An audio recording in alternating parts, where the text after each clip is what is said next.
Sikupata mawasiliano haraka. I was able to talk to him like after 5 hours, and the first thing I asked him, if you remember, I told him it's okay.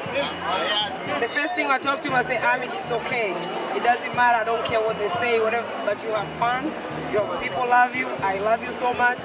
Whatever it is, it's fine.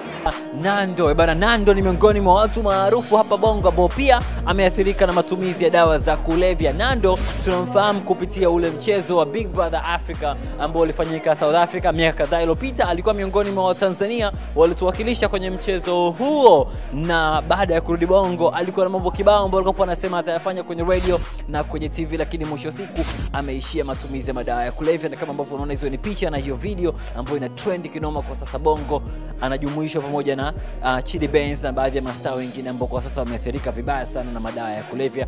Tuangalie hizo picha na hiyo video.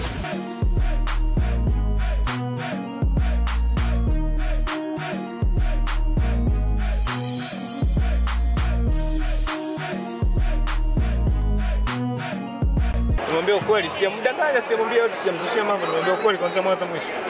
Nimwambia ukweli. Lazima ujisikie vibaya kwa sababu umetolewa, unajisikia vibaya. Lakini baada ya kuongea na mamangu kanielewesha vizuri, nimeelewa, nimejisikia vizuri mpaka sasa hivi ninavyosikia, nakwambia nimesmile, maisha mazuri.